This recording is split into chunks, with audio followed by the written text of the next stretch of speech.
कालिदास की रचना रघुवंशम क्या है? एक खंड काव्य है, मुक्तक काव्य, गीति काव्य या महाकाव्य? तो कालिदास की जो रचना है रघुवंशम ये एक महाकाव्य है। और आज की क्लास में हम इम्पोर्टेंट है इसलिए मैंने रखा है यहाँ पर, व्याख्या थोड़ी सी ज़रूर देखेंगे ताकि आपको एक के साथ में सारे क्वेश्चन याद हो जाएं।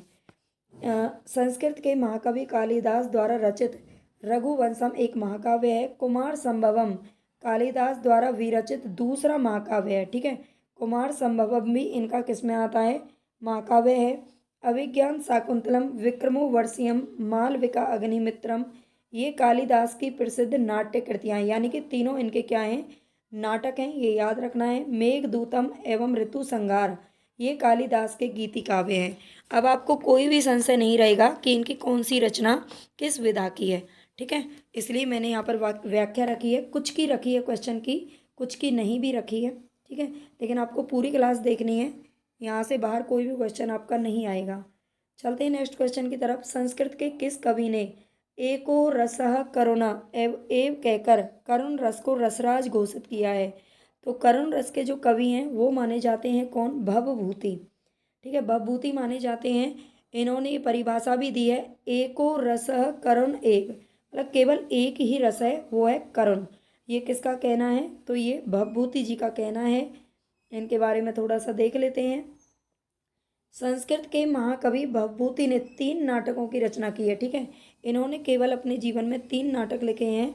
मालती माधवम, महावीर चरितम, ठीक है ये चरितम है, सॉरी, उत्तर रामचरितम। ठीक है, मालती माधवम, महावीर चरितम, उत्तर रामचरितम। आप माँ को मत याद रखिए, मालती माधव, महावीर चरित और उत्तर रामचरित, ये तीनों जो रचनाएं हैं ये महाकवि भवभूति जी की हैं। वाल्मीकि रामायण के उत्तरकांड की कथा पर आधारित उत्तर रामचरितम करुण रस प्रधान रचना है। ठीक है, उत्तर रामचरित जो इनकी रचना है ये करुण रस प्रधान है। भवभूति ने करुण को ही एकमात्र रस माना है तथा श्रृंगार रस आदि अन्य रसों को करुण रस का ही विकार माना है। ठीक है, करुण रस को इन्होंने प्रधान रखा है। भवभूति ने ये लिखा भी है, एको रस करुण एवं निमित्त भेदाद भिन्न पृथक पृथक पृथक एव श्रूयेते विवर्तान। ठीक है, ये संस्कृत के शब्द हैं तो थोड़ा सा इनको ध्यान रख लेना। ये परिभाषा किसकी है? भवभूति जी की है। आगे चलते हैं। आई होप आपको एक क्लास अच्छी लगेगी। ठीक है, काफ़ी आपके लिए हेल्पफुल रहेगी। कला परिच्छेद के लेखक कौन है? कला परिच्छेद के लेखक कौन है ये बताना है। तो ये आंसर सही हो जाएगा यहाँ पर हमारा दंडी। आगे इनके बारे में थोड़ा सा देख लेते हैं। दंडी के बारे में, इनकी रचना का नाम है कला परिच्छेद, 10 कुमार चरितम, काव्यादर्श, अवंती सुंदरी अवंती सुंदरी कथा। ठीक है, कथा, द्विसंधान काव्यम। ठीक है, द्विसंधान काव्यम आदि के लेखक है महाकवि दंडी। तो इनकी काव्यादर्श और 10 कुमार चरितम तो ज़्यादातर बच्चे जानते होंगे, लेकिन अवंती सुंदरी कथा, कला परिच्छेद और द्विसंधान काव्यम ये भी इनकी इम्पोर्टेंट रचनाएं जो आपको याद रखनी है। आगे का अभिज्ञान शाकुंतलम, रघुवंशम, कुमार संभवम, मालविका अग्निमित्रम ये सभी कालिदास की रचनाएं, भवभूति की रचनाएं हम देख चुके हैं। आप इनको बार बार रिवीजन कर लोगे ना तो आपके एक ही क्लास में सारे जो संस्कृत साहित्यकार है वो आपके याद हो जाएंगे। उत्तर रामचरितम का प्रधान रस क्या है? तो ये है, सॉरी, करुण रस है। ठीक है, वो अभी हमने ऊपर पढ़ लिया है। आगे देखते हैं, जहाँ इंपॉर्टेंट होगा वही व्याख्या मैं आपको बताऊंगी। भारवी द्वारा रचित किराता अर्जुनियम का प्रधान रस क्या है? भारवी द्वारा रचित, भारवी की रचना है किराता अर्जुनियम। ठीक है, इसका प्रधान रस क्या है ये बताना है। तो एक रस यहाँ पर छुपा हुआ है, वीर रस, श्रृंगार रस, करुण रस या फिर शांत रस। तो भारवी द्वारा रचित जो किराता अर्जुनियम है इसका क्या है? वीर रस इसका प्रधान रस है। ठीक है, वीर रस क्या है? इसका प्रधान रस है, ये ध्यान रखना है। और कुछ अन्य जो रस हैं वो गौण रूप में भी इसमें दिखाई देते हैं। यहाँ पर थोड़ा सा देख लेते हैं। भारवी के द्वारा रचित है महाकाव्य किरातन अर्जुनियम। इसके कुल 18 सर्गों में, इसमें कुल 18 सर्ग हैं, ये याद रख लेना है। और इसमें कौरवों पर विजय प्राप्ति हेतु अर्जुन का हिमालय पर्वत जाकर तपस्या करना आदि अनेक बातों या तथ्यों का इसमें वर्णन है। ठीक है, अर्जुन हिमालय पर क्या गए थे? तपस्या करने के लिए गए थे, ऐसा इसमें वर्णित है। किराता अर्जुनियम में मुख्यतः वीर रस का ही परिपाक है जो दिखाई देता है। इसके अलावा जो रस है वो गौण रूप में वर्णित है। श्री हर्ष द्वारा रचित नैषधीय चरितम में किस रीति की प्रधानता है? श्री हर्ष के द्वारा रचित है नैषधीय चरितम, तो इसमें किस रीति की प्रधानता है? पांचाली रीति, वैदर्भी रीति, गौड़ी रीति या फिर प्रसाद रीति? तो रीति तो देखो तीन ही होती हैं, गौड़ीय, वैदर्भी और पांचाली। ठीक है, तो श्री हर्ष के द्वारा जो ये रचना है इसमें बताना है किस रीति की प्रधानता है, तो ये है वैदर्भी रीति। ठीक है, थोड़ा सा रीतियों के बारे में देख लेते हैं। श्री हर्ष के द्वारा जो ये रचित है ये महाकाव्य है नैषधीय चरितम। इसमें कुल 22 सर्ग हैं, इंपॉर्टेंट है, 22 सर्ग हैं।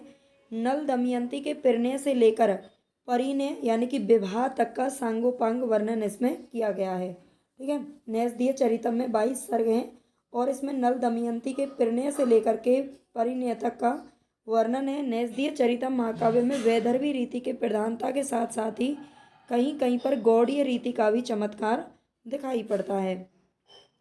आगे चलते हैं। करुण के रस राजत्व की प्रतिस्थापना किस ग्रंथ के द्वारा की गई है? तो करुण रस आप जानते हैं ये उत्तर रामचरितम जो कि भवभूति की रचना है। ठीक है, भवभूति की रचना है, इसमें हमें करुण रस की स्थापना दिखाई देती है। आगे थोड़ा सा देख लेते हैं। उत्तर रामचरित में करुण रस की प्रधानता है, महावीर चरितम में वीर रस की प्रधानता है और मालती माधवम में श्रृंगार रस की प्रधानता। ये तीनों के तीनों ग्रंथ भवभूति जी के हैं। 7 अंकों में निबद्ध भवभूति के अंतिम और सर्वोत्कृष्ट नाटक उत्तर रामचरितम वाल्मीकि रामायण के उत्तरकांड की कथा पर आधारित करुण रस प्रधान नाटक है। ठीक है, जो वाल्मीकि का उत्तरकांड है उसमें भी करुण रस की प्रधानता है। विरहत्रयी में कौन सा महाकाव्य है जो नहीं आता है? तो जो कालिदास हैं उनके कुछ रचनाएं विरहत्रयी और लघुत्रयी में बांटा गया है। तो विरहत्रयी में कौन सा महाकाव्य नहीं आता? किराता अर्जुनीयम, शिशुपाल वधम, नैषधीय चरितम, ये अलग अलग के हैं। ठीक है, रघुवंशम, तो इनमें से किसका कौन सा ग्रंथ है जो महाकाव्य की श्रेणी में नहीं आता है? तो यहाँ पर हमारा राइट ऑप्शन हो जाएगा रघुवंशम। ठीक है, जो रघुवंशम है ये महाकाव्य संस्कृत महाकाव्यों की वृत्रयी में शामिल नहीं है। ठीक है, ये ध्यान रखना है। वैसे जो रघुवंशम है ये महाकाव्य है लेकिन वृत्रयी में शामिल नहीं है, ये ध्यान रखना है। आगे देखते हैं थोड़ा सा। महाकवि कालिदास विरचित रघुवंशम महाकाव्य संस्कृत महाकाव्यों की वृत्रयी में शामिल नहीं है। संस्कृत महाकाव्यों की वृत्रयी में भारवी के द्वारा रचित किराता अर्जुनीयम को रखा गया है, श्री हर्ष का नैषधीय चरितम रखा गया है और महाकवि माघ के द्वारा रचित शिशुपाल वधम नामक महाकाव्य शामिल है। ठीक है, तो इसमें वृत्रयी में 3 संस्कृत के महाकाव्य आते हैं। किराता अर्जुनीयम जो कि भारवी का है, नैषधीय चरितम जो है श्री हर्ष का है और शिशुपाल वधम जो कि माघ कवि का है। आगे चलते हैं। महाकवि कालिदास किस अलंकार के लिए प्रसिद्ध है? तो महाकवि कालिदास किस अलंकार के लिए प्रसिद्ध है? कालिदास की यहाँ पर बात हो रही है, तो ये उपमा अलंकार के लिए प्रसिद्ध हैं। ठीक है, उपमा अलंकार के लिए ये प्रसिद्ध हैं, ये ध्यान रखना है। संस्कृत के महाकवि कालिदास उपमा अलंकार की बेजोड़ प्रस्तुति के लिए प्रसिद्ध हैं। उपमा कालिदासस्य, ठीक है, उपमा कालिदासस्य, उपमा कालिदास का सबसे प्रिय अलंकार है। कालिदास द्वारा दी गई उपमाएं असाधारण, मनोरम, सर्वांगीण, व्यापक तथा कल्पना की पराकाष्ठा हैं। ठीक है, तो उपमा के लिए कौन जाने जाते हैं? कालिदास जाने जाते हैं, ये आपको याद रखना है। रघुवंशम किसकी रचना है? रघुवंशम किसकी रचना है? तो हम बहुत देर से पढ़ रहे हैं, ये है कालिदास की। आज के जो हमारा सेशन है इसमें 50 क्वेश्चन है डेली और इसके अलावा मैं 50-100 क्वेश्चन आपको और करा दूंगी। ठीक है, और मुझे उम्मीद है कि इसमें आपका जो टीजीटी पीजीटी है उसका काम हो जाएगा। शिशुपाल वध के रचनाकार का क्या नाम है? भामा, भारवी, कुंतक या माघ? तो शिशुपाल वध के रचनाकार का क्या नाम है ये आपको बताना है। तो ये है माघ कवि। ठीक है, माघ कवि और ये वृत्रयी में शामिल है, अभी हमने ऊपर देखा था। ठीक है, आगे देखते हैं। शिशुपाल वधम महाकवि माघ के द्वारा रचित वृत्रयी का ग्रंथ है, जबकि भामा ने काव्य अलंकार लिखा है। भामा को अलंकार प्रवर्तक माना जाता है। हम काव्य शास्त्र को पढ़ चुके हैं बहुत अच्छे से, थ्योरी भी और MCQ क्लास भी ले चुकी हूँ, वन लाइनर भी करवा चुकी हूँ मैं काव्य शास्त्र के। अगर आपने नहीं देखे हैं ना तो प्लेलिस्ट में आप ज़रूर देख लेना।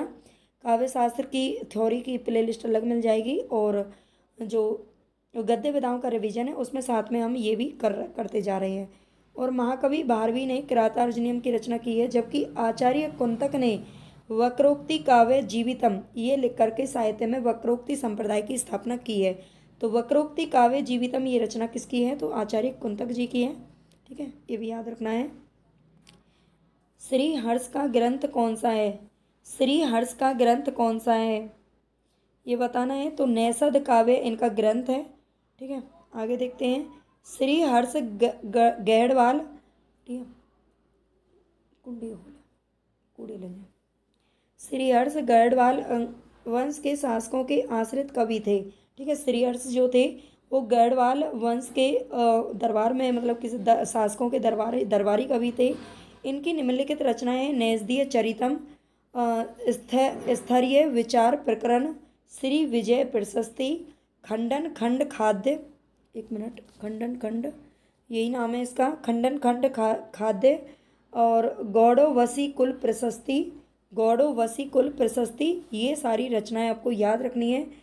ऐसा नहीं है कि जो इम्पोर्टेंट है, जो बार बार पूछी जाती है, केवल आप उसी को याद करें, है ना। ये मेरी आपसे सलाह है कि जो पेपर है अब वो थोड़े डीप पूछे जाने लगे हैं, पैटर्न चेंज हो रहा है। आप 2021 का TGT का पेपर उठा के देखना, उसको भी मैं करवा दूंगी किसी दिन। ठीक है, तो उसमें आप देखेंगे कि जो क्वेश्चन है वो थोड़े, जिनको हम ये सोचते हैं ना कि ये नहीं आएंगे पेपर में, वही ज़्यादा पूछे जा रहे हैं आज के टाइम पे।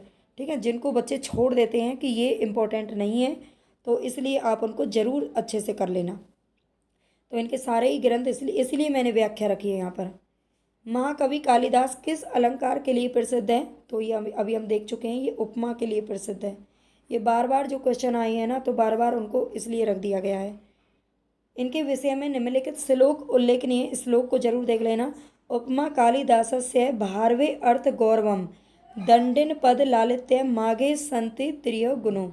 ठीक है, उपमा कालिदास के लिए जाने जाते हैं, भारवी अर्थ गौरव के लिए जाने जाते हैं, दंडी पद लालित्य के लिए जाने जाते हैं, और माघ में ये तीनों के तीनों गुण हैं। ठीक है, माघ में क्या है?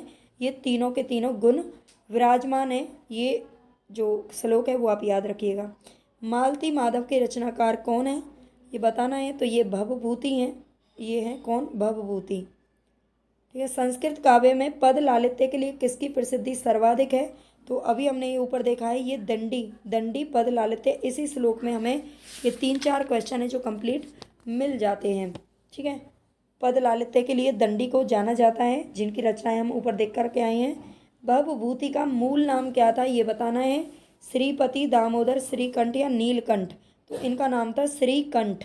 ठीक है, श्रीकंठ इनका नाम था। इनके 3 नाटक हमने ऊपर देख चुके हैं। ठीक है, दोबारा नहीं बताऊंगी मैं इनको। भवभूति की रचना का क्या नाम है? तो उत्तर रामचरितम इनकी रचना का नाम है। ठीक है, उत्तर रामायण नहीं है, रामचरित नहीं है, हर्षचरित दर्शन नहीं है। मालविका अग्निमित्रम नाटक के लेखक का नाम बताइए। मालविका अग्निमित्रम ये किसका ग्रंथ है? तो अभी आप देखा है हमने, कालिदास। ऐसे ही क्वेश्चनों को करने में जब अच्छा लगता है जब लाइव क्लास चल रही हो। क्यों? ताकि आपको बार बार जो क्वेश्चन आ रहे हैं आप उनका आंसर दे पाओ। मैं जल्दी ही लाइव भी कर दूंगी। इनमें से कौन सी रचना है जो कि कालिदास की नहीं है? तो अभिज्ञान शाकुंतलम इन्हीं की रचना है, मालविका अग्निमित्रम है, विक्रमोर्वशीयम है, लेकिन प्रतिभा नाटकम इनकी रचना नहीं है। ठीक है, प्रतिभा नाटकम इनकी रचना नहीं है। तो फिर ये किसकी है? तो ये है भास कवि की। ठीक है, भास कवि की रचना है। मालती माधवम रचना के लेखक का क्या नाम है? मालती माधवम, तो ये भवभूति है। मालती माधव किसके हैं? भवभूति का है। इनमें से कौन सी रचना है जो भारवी की है? भारवी की रचना कौन सी है? तो ये है किराता अर्जुनियम। ठीक है, अभिज्ञान शाकुंतलम और रघुवंश ये दोनों कालिदास की हैं, और ये किसकी है? दंडी की है। किराता अर्जुनियम भारवी द्वारा रचित महाकाव्य है। और देखो 10 कुमार चरितम में ये दंडी की रचना है, जिसमें 10 राजकुमारों के चरित्र का वर्णन किया गया है। ठीक है, 10 कुमार। शिशुपाल वधम के लेखक का क्या नाम है? माघ, कालिदास, हर्ष या भास। शिशुपाल वधम ये किसकी रचना है ये बताना है। अभी हमने ये देखा है किसका है, तो माघ कवि का है। ठीक है, और ये वृत्रयी में भी शामिल है, ये भी आपको याद रखना है। शिशुपाल वधम के लेखक माघ हैं, ये महाकाव्य है, इसकी गणना वृत्रयी में होती है। ठीक है, ये थोड़ा सा आगे इम्पोर्टेंट है। इसमें हर्ष या हर्षवर्धन के 3 नाटक प्रचलित हैं, प्रियदर्शिका, रत्नावली और नागानंद। ठीक है, हर्ष या हर्षवर्धन के नाम से जिन्हें जाना जाता है, ये इनके 3 नाटक आपको याद रखने हैं, पूछे जा सकते हैं। इनमें से कौन सी रचना है जो दंडी की है, तो यह 10 कुमार चरितम। दंडी की रचना 10 कुमार चरितम है। ठीक है, हर्ष चरितम, थोड़ा ये जो इम्पोर्टेंट है उसको बता देती हूँ। हर्ष चरितम प्रशस्ति काव्य है जो बाणभट्ट द्वारा रचित है। ठीक है, हर्ष चरितम किसका है, ये प्रशस्ति काव्य है, प्रशंसा इसमें लिखी गई है जो बाणभट्ट के द्वारा लिखी गई है। बाणभट्ट हर्षवर्धन के दरबारी कवि थे। नैषधीय चरितम रचना के लेखक का क्या नाम है, नैषधीय चरितम, तो ये श्री हर्ष है। क्या है, श्री हर्ष। वेनी संहार नाटक का अंगिरस क्या है, वेनी संग देखो, एक दिन एक यशपाल जी की आत्मकथा, मैं थोड़ा सा यहाँ पर एक टॉपिक चेंज करती हूँ। यशपाल जी की आत्मकथा का नाम है ये वाला। क्या है, ये वाला। अब मैंने इसको पढ़ा था सिंहा अवलोकन, लिखा तो सही था सिंहा अवलोकन। तो देखो, हो सकता है भाषाओं में अंतर हो, बहुत से बच्चे इसको सिंहा अवलोकन पढ़ते हो सकता है यही है, लेकिन हम इसे सिंहा अवलोकन ही पढ़ते हैं। इसलिए एक बच्चे का कमेंट भी इस पर आया था कि मैम ये सिंहा अवलोकन है, ये सिंहा अवलोकन आप पढ़ रहे हो, है ना। तो सिंहा अवलोकन, ये मैं आप कितनी भी बार आप कह लो, मैं इसको यही बोलूँगी। जब हम ये पीछे किसी के नाम के पीछे ये लगा रहता है ना, तो हम इसको सिंह नहीं बोलते, सिंह बोलते हैं। ठीक है, तो ये थोड़ा सा भाषा का अंतर पड़ जाता है, तो इस पर आप मत जाइए। यहाँ भी आपको यही देखने को मिलेगा, ताकि आप बाद में कमेंट नहीं करो, इसलिए बता रही हूँ। वेनी संहार, ठीक है, आप इसे वेनी संहार बोलते हो शायद, पता नहीं मुझे क्या बोलते होंगे। वेनी संहार नाटक का अंगिरस क्या है, ये हमें बताना है। तो ये है वीर रस। ठीक है, वेनी संहार नाटक का अंगिरस क्या है, तो ये वीर रस है। तो ठीक है, तो इसमें थोड़ा सा भाषा का अंतर पड़ जाता है, तो हमारे यहाँ पे पता नहीं यही बोलते हैं। लिखा सही है, आप उस पर ध्यान दे लीजिए। वेनी संहार नाटक का अंगिरस वीर रस है, इसकी रचना भट्ट नारायण ने की है। ठीक है, वेनी संहार नाटक का अंगिरस क्या है, वीर रस है, और इसकी नारायण की है, सॉरी रचना की है भट्ट नारायण ने। 6 अंक है इस नाटक में। ठीक है, वेनी संहार जो नाटक है उसमें 6 अंक हैं। इस नाटक में भीम द्वारा द्रौपदी के वेनी को बांधने या संवारने का वर्णन है। वेनी तो आप जानते ही होंगे, वेनी बोलते हैं चोटी को। वेनी किसको बोलते हैं, चोटी को बोलते हैं, और भीम के द्वारा द्रौपदी की चोटी बांधने या संवारने का वर्णन है। वेनी संहार का नायक भीम है, ये ध्यान रखना है। ठीक है, आप कितना भी बोल ले, वो जो भाषा है ना वो चेंज नहीं होती है। वीथी क्या है, वीथी क्या है ये बताना है। वृत्ति, संधि, अभिनय या रूपक, तो ये रूपक है। वीथी क्या है, रूपक है। नाटक के लिए संस्कृत में पारिभाषिक शब्द रूपक का प्रयोग किया जाता है, क्योंकि अभिनय की अवस्था में अभिनेता अपने ऊपर नाटकीय पात्र के स्वरूप का आरोप कर लेता है। रूपक के 10 भेद होते हैं, जिनमें एक नाटक भी होता है। आगे चलते हैं। किराता अर्जुनियम के प्रत्येक सर्ग का अंतिम पद क्या है, किराता अर्जुनियम के प्रत्येक सर्ग का अंतिम पद बताना है। तो ये है लक्ष्मी। ठीक है, लक्ष्मी, विभू, शिव, श्री। ये किराता अर्जुनियम के प्रत्येक सर्ग का जो अंतिम पद है, लास्ट वाला जो अक्षर या शब्द लिखा हुआ है, वो क्या है, लक्ष्मी लिखा हुआ है। ठीक है, किराता अर्जुनियम नामक जो महाकाव्य है, इसकी रचना की है भारवी ने। ये अनमोल रत्न है वृत्रयी का प्रथम, और ये भी ध्यान रखना है, वृत्रयी में प्रथम जो ग्रंथ है वो किराता अर्जुनियम है। इसमें कुल 18 सर्ग हैं। इसके प्रत्येक सर्ग का प्रारंभ श्री शब्द से होता है और अंत लक्ष्मी शब्द से होता है। वस्तुतः जो भारवी हैं वो रीति शैली के जन्मदाता हैं। ठीक है, रीति शैली के जन्मदाता हैं। वैसे रीति संप्रदाय अगर हम काव्य शास्त्र में देखें तो वो वामन का है। उत्तिष्ठ जागृत प्राप्य वरानी बोधत, ये किस उपनिषद का मंत्र है, तो ये किस उपनिषद का मंत्र है ये बताना है। उत्तिष्ठ जागृत कठोपनिषद, कठोपनिषद बोलते हैं इसको, है ना। ये पूरा ऐसे लिखा जाता है, जब हम उपनिषद जोड़ देंगे तो कठोपनिषद। ठीक है, कठोपनिषद, छांदोग्य, प्रश्न या फिर मुंडक, तो ये कठोपनिषद का ही क्या है, ये ही सही है इसका आंसर। उत्तिष्ठ जागृत प्राप्य वरानि बोधत। ये उपनिषद का मंत्र कठोपनिषद से लिया गया है। सहसा विद्धित न क्रियाम, इस सूक्ति से युक्त रचना कौन सी है? सहसा विद्धित न क्रियाम, शिशुपाल वधम, किरातार्जुनीयम, नैषधीय चरितम या फिर कुमार संभवम। तो ये किसका है? किराता अर्जुनियम से लिया गया है ना। किराता अर्जुनियम भारवी की रचना है और भारवी ने इस प्रिय सूक्ति वाक्य को शयन कक्ष में लगा रखा था। ठीक है, ये भी इंपॉर्टेंट है। भारवी ने इस प्रिय सूक्ति वाक्य को कहाँ पर लगा रखा था? शयन कक्ष में लगा रखा था। भारवी के किराता अर्जुनियम की गणना संस्कृत के 3 बृहत ग्रंथों में की गई है। आगे देखते हैं, यहाँ पर थोड़ी सी हमारी पंक्तियाँ हैं जो प्रसिद्ध हैं। कामार्ता ही प्रकृति कृपणा अवश्चेतन चेतनेषु, यह पंक्ति किस ग्रंथ की है ये बताना है। तो ये है मेघदूतम। ठीक है, मेघदूतम जो ग्रंथ है और कालिदास का ये ग्रंथ, इससे ये पंक्तियाँ हैं जो ली गई हैं। कामार्ता ही प्रकृति कृपणा, इसको आप याद रख लेना। ठीक है, कामार्ता ही याद रख लेना, इसी से याद हो जाएगा। उत्तर रामचरितम के रचनाकार कौन है? तो ये हम जानते हैं, भवभूति हैं। ठीक है, इसको बार बार नहीं देखेंगे। ये भी थोड़ा सा आगे बढ़ते हैं, 1 मिनट। उत्तर राम, देखो एक चीज़ इंपॉर्टेंट मिली है इसमें। उत्तर रामचरितम भी जो 7 अंकों में है, जो रामचरितमानस है उसमें भी कितने हैं? 7 कांड हैं और इसमें ये 7 अंकों में है। ठीक है, ये ध्यान रखना है। और ये उत्तर कांड के ऊपर ही आधारित है पूरी की पूरी। उसमें 7 कांड पूरे रामायण में मतलब जो 7 कांड है वो शुरू से लेकर लास्ट तक है, लेकिन इसमें केवल उत्तर रामचरितम में केवल और केवल उत्तर कांड की कथा को वर्णित किया गया है।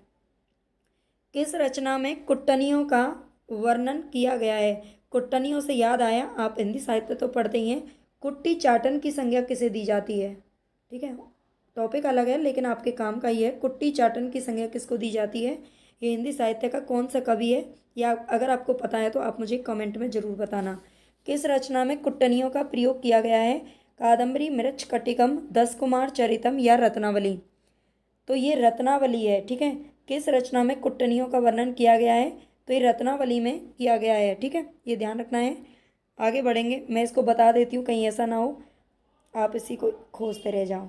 तो ये अज्ञेय को कहा जाता है। ठीक है, व्याख्या संस्कृत साहित्य के महान नाटककार राजा हर्षवर्धन द्वारा रचित रत्नावली नाटक में कुट्टनियों का वर्णन, ये आप देख सकते हो यहाँ पर, का उल्लेख किया गया है। उज्जैनी की वेश्या वसंत सेना एवं उसकी गृहदासी मदनिका इस नाटक के प्रमुख पात्र हैं। ठीक है, उज्जैनी की जो कुट्टनी है वसंत सेना और उसकी गृहदासी मदनिका, ये इस नाटक के प्रमुख पात्र हैं। श्रृंगार रस प्रधान 10 अंकों का ये नाटक, इसमें श्रृंगार रस प्रधान है। ठीक है, रत्नावली में श्रृंगार रस प्रधान है और इसमें 10 अंकों में ये नाटक लिखा गया है। इसका उपजीव्य ऐतिहासिक कल्पना प्रसूत है। यह नाटक एक सामाजिक रूपक है। कादम्बरी की रचना बाणभट्ट ने, 10 कुमार चरितम की रचना दंडी और रत्नावली की रचना हर्षवर्धन ने की थी। किस महाकाव्य को विद्वानों के लिए औषधि माना गया है? किस महाकाव्य को विद्वानों के लिए औषधि माना गया है? तो ये माना गया है श्री हर्ष का नैषधीय चरितम। ठीक है, ये किसका है? श्री हर्ष का है, ये आपको ध्यान रखना है। आगे चलते हैं, ये श्री हर्ष अलग है और वो हर्षवर्धन अलग है ना। श्री हर्ष द्वारा रचित नैषधीय चरितम महाकाव्य को विद्वानों के लिए औषधि माना जाता है। श्रृंगार रस प्रधान 22 सर्ग, इसमें कितने हैं? 22 सर्ग हैं टोटल। 22 सर्ग वाले नाटक का उपजीव्य महाभारत का नलोपाख्यान है, जिसमें नल दमयंती की परिणय वर्णन की क्या है? विशेषता इसमें दिखाई गई है। आगे चलते हैं, कला परिच्छेद के रचनाकार कौन है? हालांकि हम इसको देख चुके हैं, फिर भी बता देती हूँ। ये है कौन? दंडी। ठीक है, कला परिच्छेद के रचनाकार कौन है? दंडी हैं। इनके थोड़े से दोबारा देख लेते हैं। कला परिच्छेद, 10 कुमार चरितम, काव्यादर्श, अवंती सुंदरी कथा, द्विसंधान काव्य, ये सभी दंडी की रचनाएं हैं। नैषधीय चरितम, खंडन खंड काव्य, श्री विजय प्रशस्ति नव सहसा अंग चरित चंपू। ठीक है, ये श्री हर्ष की रचना है, ये थोड़ा सा नया है, इसको देख लेना। कादम्बरी तथा हर्ष चरितम ये बाणभट्ट की हैं और बाकी की तीनों भवभूति की हैं। करुण के रस राजत्व का प्रतिष्ठापक कौन है? तो ये उत्तर रामचरितम है। ये बहुत बार क्वेश्चन पूछा जा चुका है। है ना। और ये 7 अंकों में नाटक लिखा गया है। निम्नलिखित में से कौन सी एक रचना है जो कालिदास की नहीं है? तो 10 कुमार चरितम नहीं है। ये सी और भी थोड़ा सा ऊपर आ गया है, लेकिन कोई नहीं। वृत्रयी में कौन सा महाकाव्य है जो नहीं आता है? तो इसमें कौन सा नहीं आता? कुमार संभव नहीं आता है। ठीक है, कुमार संभव नहीं आता है, ये ध्यान रखना है, जो कि किसका है? कालिदास का है। आगे चलते ही हमने पढ़ ली है। काव्य रचना की दृष्टि से महाकवि माघ किन 3 गुणों से विभूषित स्वीकार किए जाते हैं? हमने अभी एक श्लोक देखा था ऊपर, है ना, आपने देखा होगा। अच्छा, अगर आपको ये क्लास पसंद आई है ना, तो प्लीज़ कमेंट में मुझे ज़रूर बताना, और लाइक, शेयर और सब्सक्राइब, ये 3 चीज़ करने आपको बिल्कुल नहीं भूलने हैं। जिन्होंने कर लिया है उनको तो दिल से धन्यवाद, जिन्होंने नहीं किया है सब्सक्राइब और डेली आते हैं और देख करके चले जाते हैं, है ना, तो अपने फ़ायदे के बारे में ना सोचें, थोड़ा बहुत दूसरे के भला भी कर लिया करो, अच्छी बात है, भगवान आपका भला करेंगे। तो माघ किन 3 गुणों से विभूषित स्वीकार किए जाते हैं, ये बताना है। सत्व, रज, तप, ओज, प्रसाद, माधुर्य।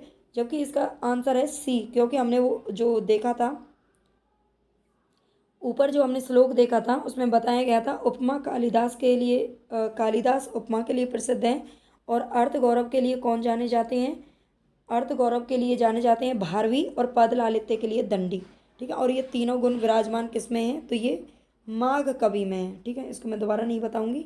निम्नलिखित में से कौन सी रचना है जो लघु त्रयी में नहीं आती? इतनी देर से हम वृत्रयी पढ़ रहे थे, आई होप आपको अच्छे से तीनों उसके वृत्रयी के ग्रंथ याद हो गए होंगे। अब हम पढ़ेंगे लघु त्रयी। तो यहाँ पर रघुवंश, कुमार संभवम, मेघदूत और ऋतु संगार। तो इनमें से कौन सा है जो लघु त्रयी में नहीं आता है? तो इसमें नहीं आता है ऋतु संगार। ठीक है, कौन सा नहीं आता है? ऋतु संगार नहीं आता है। जबकि रघुवंशम, कुमार संभवम और मेघदूत, ये तीनों के तीनों जो ग्रंथ हैं वो हैं कालिदास के ग्रंथ हैं, ये सारे के सारे। और ये किस में आते हैं? इन तीनों रचनाओं को लघु त्रयी में रख दिया। इनका एक भी ग्रंथ वृत्रयी में नहीं रखा ना, इसलिए सारे के सारे तीनों ग्रही की लघु त्रयी अलग बना दी। आगे चलते हैं। निम्नलिखित में से कौन सा कवि है जो कालिदास से पूर्ववर्ती है? कालिदास से पूर्ववर्ती, कालिदास से पहले के भी समय का है, तो ये है भास कवि। कौन है? भास कवि हैं, बाकी इनके परवर्ती हैं।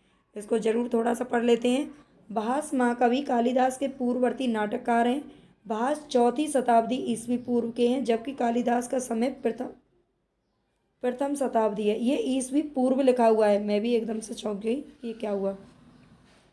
ये 4वीं शताब्दी ईस्वी पूर्व के हैं, और ये प्रथम शताब्दी के हैं। ठीक है, ईस्वी पूर्व में अंतर होता है, जब हम ईस्वी पूर्व के आगे जाते हैं तो वो माइनस में चला जाता है। ठीक है, और इंटीजर्स तो आपने पढ़े ही होंगे मैथ में, है ना, तो माइनस में जा रहा है और ये प्लस में जा रहा है। ठीक है, तो ये प्रथम शताब्दी के हैं। कालिदास कृत मालविका अग्निमित्रम की प्रस्तावना में भास को बहुत सम्मान के साथ शब्दबद्ध किया गया है। यानी कि कालिदास ने अपने इस नाटक की मालविका अग्निमित्र में, इस ग्रंथ की प्रस्तावना में उनको सम्मान के साथ रखा है। अन्य विकल्पों में जहाँ तक भवभूति का प्रश्न है, 7वीं शताब्दी के हैं। ठीक है, जो अन्य विकल्प आपको दे रखे हैं उनका समय भी देख लीजिए। भवभूति 7वीं शताब्दी के हैं। दंडी की कालावधि 600 ईस्वी के आसपास मानी जाती है। भास ने कुल 13 नाटकों की रचना की है। ठीक है, जिनमें जिनमें स्वप्ना वास वदतम। ठीक है, स्वप्न वास वदतम, ये वैसे सही इसका नाम है। ठीक है, ये इसके मुख्य नाटक में आता है। निम्नलिखित में से कौन कवि है जो अर्थ गौरव के लिए जाने जाते हैं? तो ये कौन से कवि हैं? भारवी हैं। ठीक है, वो श्लोक से आपको पता चल जाएगा, उसको याद कर लेना। थोड़ा सा इनके बारे में देख लेते हैं। भारवी का वैदुष्य व्यापक है। भारवी अपने अर्थ गौरव के लिए सर्व प्रसिद्ध हैं। संप्रति संदर्भ में एक सूक्ति सर्वविदित है, भारवे अर्थ गौरवम। यही पांडित्य उनके पदों को अर्थ गौरव से परिपूर्ण करता है। किराता अर्जुनियम भारवी का महाकाव्य है। अपने काव्य अलंकारों में आधिक्य के परिणाम स्वरूप भी अर्थ गौरव में कोई कमी नहीं आई है। निम्नलिखित में से कौन सी कृति है जो कालिदास की नहीं है? अब तक आपको कालिदास की सारी रचनाएं याद हो गई होंगी, है ना, तो उत्तर रामचरितम नहीं है। देख लीजिए आप, क्वेश्चन बार बार रिपीट हो रहे हैं। उज्ज्वल नीलमणि की किसकी रचना है? तो ये रूप गोस्वामी की है। रूप कैसा होता है? हमारा रूप कैसा होना चाहिए? तो उज्ज्वल होना चाहिए, है ना, उज्ज्वल होता है। अगर हमारे अंदर सारे गुणों की कमी होती है, गुण होते हैं, तो ये क्या होता है? रूप हमारा उज्ज्वल होता है। निम्नलिखित कृतियों में से कौन सी भारवी द्वारा रचित कृति है? भारवी की रचना कौन सी है इसमें से? है ना, इसको आप छांट के बताइए। शिशुपाल वधम, किराता अर्जुनियम, कुमार संभवम या नेस्दिय चरितम। कौन सी रचना है जो भारवी की है? तो यह है किराता अर्जुनियम। ठीक है, किराता अर्जुनियम है जो किस में आती है? वृत्रयी में आती है। मुद्रा राक्षस नाटक के रचयिता कौन है? मुद्रा राक्षस किसका है ये बताना है। तो ये है विशाख दत्त का। ठीक है, मुद्रा राक्षस किसका है? विशाख दत्त का है। मुद्रा राक्षस नाटक के रचयिता विशाख दत्त हैं, जो चंद्रगुप्त द्वितीय के समकालीन थे। ये 7 अंकों में लिपिबद्ध राजनीति परक नाटक है। इसमें मुद्रा यानी कि अंगूठी के द्वारा राक्षस को वश में करने की बात कही गई है। इस कृति में स्पष्ट है कि चाणक्य ने किस प्रकार नंदवंश का नाश किया है। देवी चंद्रगुप्त इनके द्वारा लिखित अन्य नाटक कृति हैं। शूद्रक की प्रसिद्ध रचना मिर्च कटिकम है। कुमार दास की कृति जानकी हरण है। और अमर सिंह की रचना है अमर कोश। इसको आप स्क्रीनशॉट वगैरह ले लेना, ये लिख लेना आप जहाँ पे भी नोट्स वगैरह बना रहे हो। ठीक है, आप नोट्स भी नहीं चाहते तो मैं इसकी जो PDF है वो उसमें डाल दूँगी टेलीग्राम चैनल पर। आप उसको ज्वाइन कर लेना टेलीग्राम चैनल को, कमेंट बॉक्स में आपको लिंक मिल जाएगा। लेकिन प्लीज़ ऐसा ना करें कि आप पढ़ तो लेते हैं, है ना, यूट्यूब से भी और टेलीग्राम से भी, लेकिन ज्वाइन नहीं करते हो, है ना। वहाँ पे ज्वाइन का जो बटन दिया होता है उसको क्लिक कर दिया करो, कुछ नहीं जाता इसमें आपका। आगे चलते हैं। निम्नलिखित में से कौन सा ग्रंथ है जो कालिदास प्रणीत है? उत्तर रामचरितम। कालिदास का बताना है तो हम सीधा सीधा बता देते हैं, मालविका अग्निमित्रम। थोड़ा सा देख लेते हैं इसमें क्या है। मालविका अग्निमित्रम कालिदास की कृति है। इसमें मालविका और शुंग वंश के राजा अग्निमित्र की कथा का वर्णन है। भवभूति की अंतिम कृति है उत्तर रामचरितम है, जो सर्वोत्कृष्ट नाटक माना जाता है। ठीक है, और मिर्च कटिकम अभी हम देखें, ये शूद्रक का है और मुद्रा राक्षस विशाख दत्त का है। आगे देखते हैं। वामा कुलस्या धाम में वामा शब्द का अभिप्राय क्या है? तो विपरीत आचरण करने वाली स्त्रियों को क्या कहते हैं? वामा बोलते हैं। ठीक है, वामा का अर्थ यही है। यहाँ पर आप देख सकते हैं, यह सूक्ति महाकवि कालिदास विरचित नाटक अभिज्ञान शाकुंतलम के 4th अंक के 18वें श्लोक की अंतिम पंक्ति है। ये भी इसमें पूरा बताया गया है। उत्तर रामचरितम के 3य अंक का संबंध किससे है? तो 3य अंक का संबंध बताना है वाल्मीकि का आश्रम से, अयोध्या से, सरयू का तट से, या फिर पंचवटी से। तो ये पंचवटी से इसका संबंध है। ठीक है, उत्तर रामचरित का जो 3य अंक है, इसमें 7 अंक हैं, हमने अभी पीछे पढ़े थे। ठीक है, 7 अंक है इसमें टोटल, और ये 3य अंक का संबंध है पंचवटी से। और उत्तर रामचरितम का जो 3य अंक है वो छाया अंक कहलाता है, ये भी आप इसमें पढ़ सकते हो। संस्कृत के किस कवि के लिए घंटा विशेषण प्रयुक्त हुआ है? घंटा के नाम से घंटा विशेषण किसको दिया गया है इन उपाधि? बाणभट्ट, माघ, भारवी या श्रीहर्ष। तो ये दिया गया है माघ को। ठीक है, ये घंटा विशेषण किसके लिए प्रयुक्त हुआ है? तो माघ के लिए प्रयुक्त हुआ है, इसको जरूर देखेंगे। महाकवि माघ द्वारा रेवतक पर्वत की प्रातःकालीन सुषमा का वर्णन किया गया है, जिसमें यह प्रतीत होता है कि रेवतक उस गजेंद्र की शोभा धारण कर रहा है जिसमें दोनों ओर 2 उज्ज्वल घंटे लटक रहे हों। इसी कल्पना के कारण माघ को घंटा माघ कहा गया है। संस्कृत में इन्हें घंटा पथ की उपाधि से अभिहित किया गया है। बहुत ही इंपॉर्टेंट है, क्वेश्चन याद रख लेना। निम्नलिखित में से कौन भास द्वारा रचित नाटक नहीं है? अगर आपको भास के सारे नाटक पता होंगे तभी आप इसको अलग कर पाओगे। तो यहाँ पर हमें बताना है मिर्च कटिकम हम पढ़ चुके हैं, ये किसका है? मिर्च कटिकम। तो ये शूद्रक की रचना है। किसकी है? शूद्रक की रचना है। उरुभंगम, दूतवाक्यम और मध्यम व्यायोग। ठीक है, ये जो रचना है वो किसकी है? भास की है। अच्छा, हमारे 50 क्वेश्चन कंप्लीट हो गए हैं। अब मैं यहाँ पर आपको एक इन्फॉर्मेशन दे देती हूँ, बीच में देना मैंने ज़रूरी नहीं समझा। ऐप है शिक्षा कंपटीशन के नाम से, आप उसको डाउनलोड कर लीजिएगा। वहाँ से आपको UGC नेट और TGT PGT के लिए मैं जल्दी से ही कुछ प्रैक्टिस सेट तैयार कर दूँगी। ठीक है, UPHESC के लिए भी कुछ मैं सोच रही हूँ, उसको कुछ मैराथन क्लासेस करा दूँगी, है ना। कुछ 1500-2000 क्वेश्चंस की वो भी मैं कोशिश कर रही हूँ, है ना। इतना टाइम नहीं मिलता मुझे, और आप ज़्यादा से ज़्यादा अगर सपोर्ट करेंगे, ज़्यादा से ज़्यादा बच्चे कमेंट करा करो, ताकि मुझे थोड़ा सा मोटिवेशन मिले, लगे कि हाँ आपको पसंद आ रहा है, उतना ही ज़्यादा मेरे अंदर वो जुनून आएगा आपके लिए अच्छे से अच्छे प्रैक्टिस सेट वगैरह करने के, अच्छे से अच्छा मटेरियल आपको प्रोवाइड कराने का। तो आप चैनल को, ऐप को भी डाउनलोड ज़रूर कर लेना। वहाँ पर मैं जैसा भी फ्री रिकॉर्डेड लाइव जैसा भी कर पाऊँगी, जल्दी से जल्दी आपके लिए सुविधाएं वहाँ पर प्रोवाइड करा दूँगी, ठीक है। और यूजीसी नेट के लिए बहुत कम टाइम बचा है, यानी कि अब अप्रैल मई आप समझ लीजिए 2 महीने, और 2 महीने में आपकी कंप्लीट अगर आपको तैयारी करनी है हिंदी विषय से, और दूसरा आपको पेपर फर्स्ट के लिए आपको क्लासेस चाहिए, तो आप आज ही ऐप को डाउनलोड कर लेना। वहाँ पर कुछ क्लासेस हैं वो मैं डाल दूँगी, और नोट्स मैंने बहुत अच्छे तैयार किए हैं। यूनिट 6 से 10 तक के अभी तैयार हो पाए हैं। जल्दी ही मैं फर्स्ट से फिफ्थ भी कर दूँगी, नहीं भी करूँगी तो मैं उनकी क्लास प्रोवाइड कराऊँगी फिर आपको, ठीक है, क्योंकि उसमें बहुत टाइम लगता है मुझे भी, और क्लासेस प्रोवाइड करा दूँगी मैं आपको। नोट्स उनको आप ले लेना और उनको पढ़ना शुरू कर दीजिए, बिल्कुल भी बिना टाइम वेस्ट किए। बहुत ही अच्छे नोट्स हैं, आपको कोई भी पछतावा नहीं होगा उनको लेकर के, ठीक है। और उनके जो प्राइस है वो भी बहुत ज़्यादा नहीं है, 179 है ओनली। इससे कम में मैं नहीं रख सकती थी, मजबूरी थी। वैसे मैंने सोचा था कि मैं आपको फ्री दे दूँ, मेरा तो मन ये करता है, लेकिन थोड़ी सी आप समझ सकते हो, है ना, नहीं दे सकते सब कुछ फ्री। तो प्लीज़ आप ऐप को डाउनलोड कर लेना और वहाँ से आप अपनी अच्छी तैयारी कर सकते हो। धन्यवाद। थोड़ा सा हम आपको बता देते हैं। अच्छा, इसमें लिखा हुआ नहीं है, यदि इनके बीच बाद में कोई य व और र, और यह भी कैसा, आधा य आधा व और आधा र, ठीक है, आधा र, इस तरह की जो सब संधियाँ होती हैं, जैसे कि अनु प्लस में अन्वय, अगर आप अन्वय लिखें यहाँ पर अन्वय, तो अनु प्लस में अय, ठीक है, अनु प्लस में अय, यहाँ पर कौन सा है, उ, और यहाँ पर कौन सा है, अ, ठीक है। दोनों क्या हैं, भिन्न स्वर हैं, स्वर हैं लेकिन दोनों भिन्न स्वर हैं। तो यहाँ पर जो है ये किस में चेंज हो जाएगा, इसमें विकार परिवर्तन होकर ये हो जाएगा आधा न, ठीक है। इसमें क्या हो जाएगा, ये बदलाव हो जाएगा और आधा न बन जाएगा।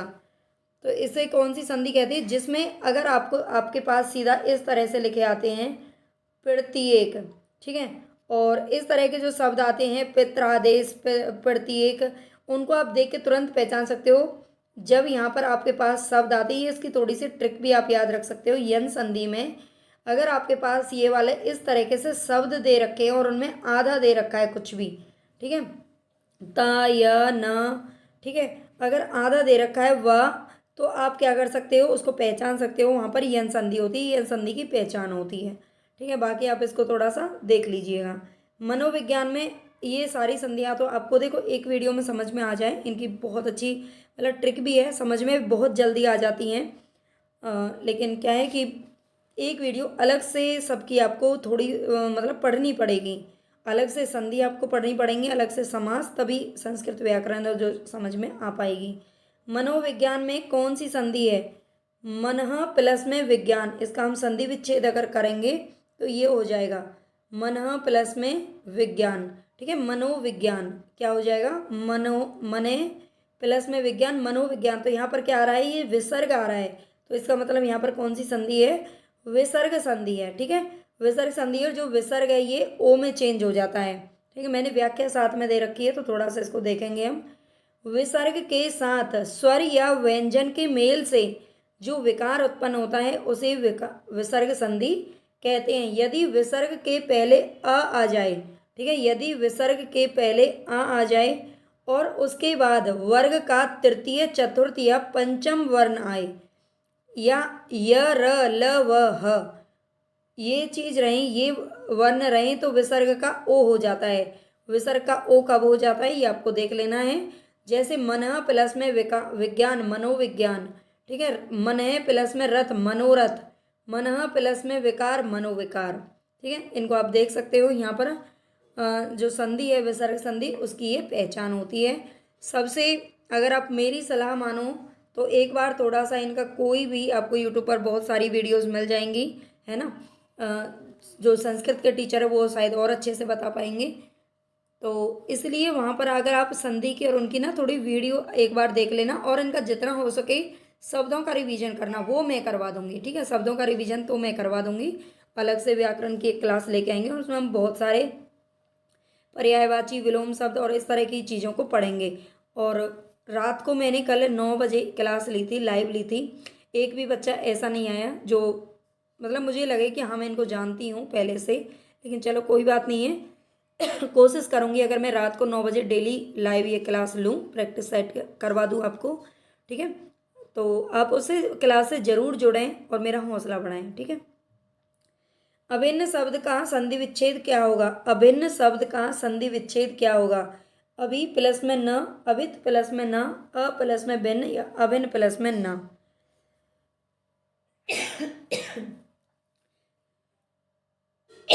तो यहाँ पर हमारा राइट ऑप्शन हो जाएगा अभित प्लस में न। क्या हो जाएगा? अभित प्लस में न, ये अभिन्न शब्द का संधि विच्छेद हो जाएगा। अभित प्लस में न। अब देख लेते हैं इसको थोड़ा सा। व्यंजन संधि के नियम के अनुसार व्यंजन संधि का नियम क्या होता है? यदि क च ट त प यानी कि वर्ग का पहला अक्षर, ठीक है, वर्ग का पहला अक्षर दे रखा है और वो भी आधा, इसके बाद में अगर न आ जाए, म आ जाए, ठीक है, ये वर्ण आ जाते हैं, तो जो क च ट त प होते हैं अपने वर्ग के पांचवें या अंतिम वर्ण में बदल जाते हैं। ठीक है, अंतिम या पांच ही, एक वर्ग में पांच ही वर्ण होते हैं। इसी नियम के अनुसार अभित प्लस में ना में त के स्थान पर, ठीक है, ता के स्थान पर तवर्ग का अंतिम वर्ण न हो जाने पर अभिन्न बन जाएगा। ठीक है, इसी नियम के अनुसार उत प्लस में नति यानी कि उन्नति शब्द बनता है। तो ये नियम थोड़े थोड़े ही मैं बता पाऊंगी, इनको आप थोड़ा सा देख लीजिए। वैष्णवे का संधि विच्छेद क्या है? वैष्णवे का संधि विच्छेद क्या होगा? विष्णु प्लस में ए, विष्णु प्लस में ए, विष्णु प्लस में ए, विष्णु प्लस में अय या विष्णु प्लस में अवे। ठीक है, तो क्या लिख रहा है यहाँ पर? विष्णवे शब्द का संधि विच्छेद क्या होगा? तो यहाँ पर हमारा राइट ऑप्शन तो हो जाएगा इसका विष्णु प्लस में ए। ठीक है, लेकिन इसका नियम देखते हैं क्यों होगा ये। विष्णवे शब्द का संधि विच्छेद विष्णु प्लस में ए हो जाएगा। यहाँ पर अयादि संधि होगी।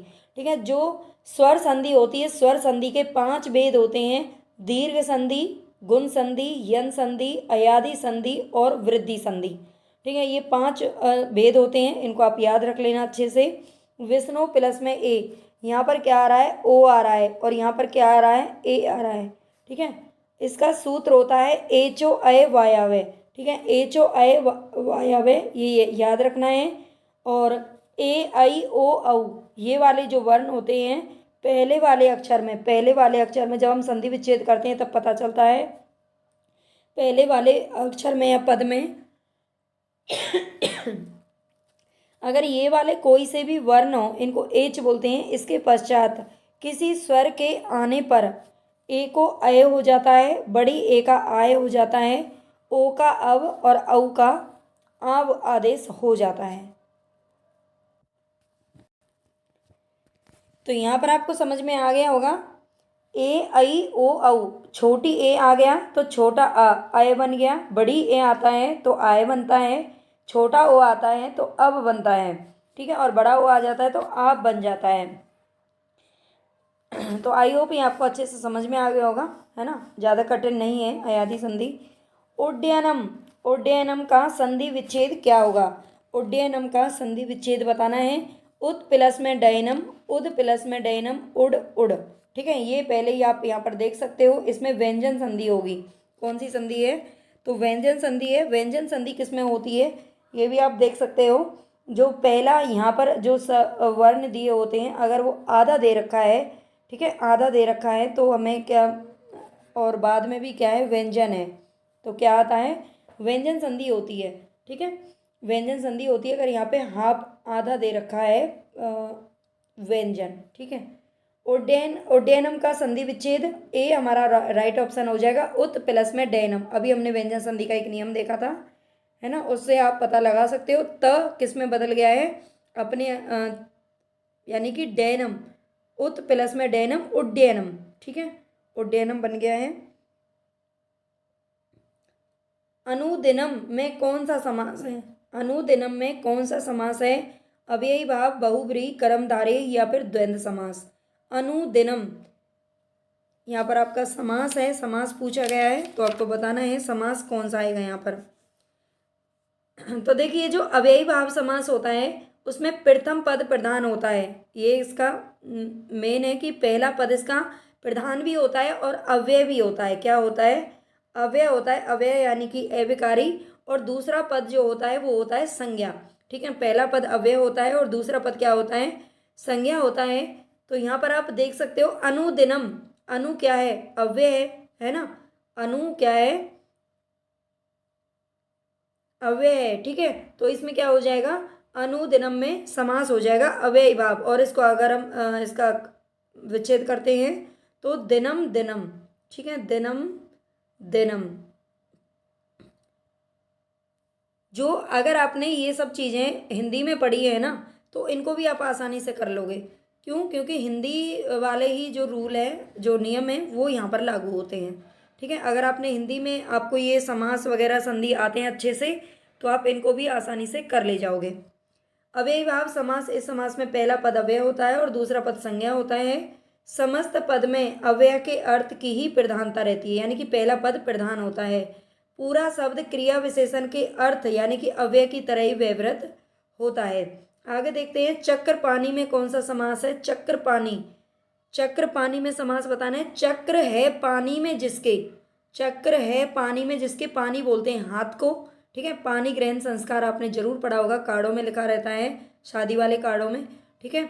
तो चक्र है पानी में जिसके, यानी कि जिसके हाथ में चक्र विराजमान है, ये चक्र जिन्होंने लिया हुआ है, अर्थात विष्णु। इसका अर्थ क्या हो गया? विष्णु।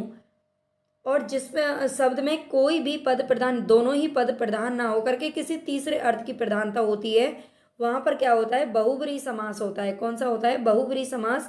चक्रपाणी बोलते हैं किसको? विष्णु जी को। पितृ शब्द के प्रथमा बहुवचन का रूप क्या है? पितृ शब्द के प्रथमा बहुवचन का रूप बताना है। यहाँ पर आपके शब्द रूप और धातु रूप हम थोड़े से देखेंगे। शब्द रूप में और धातु रूप में अगर आपको देखो कई चीज़ें इनसे जुड़ी हुई होती हैं। अगर आपको अनुवाद करना है, एक बच्चा, मतलब बच्चा क्या कहूँ, एक टीचर या फिर होने वाली टीचर उस दिन पूछ भी रही थी कि मैम अनुवाद कैसे करना है। देखो, अनुवाद के लिए सबसे पहले आप मेरी मानिए, आप शब्द रूप और धातु रूप को थोड़ा अच्छे से पढ़ लीजिए।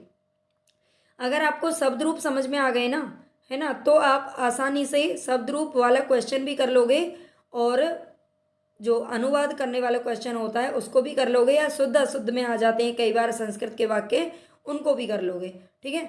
तो इनको जरूर आप कर लेना। कुछ जो इम्पोर्टेंट होंगे उनको मैं कराने की कोशिश करूँगी, आप मुझे याद जरूर दिला देना, क्योंकि बहुत सारी चीज़ें मेरे माइंड में चल रही होती है कि मुझे ये करना है, वो करना है।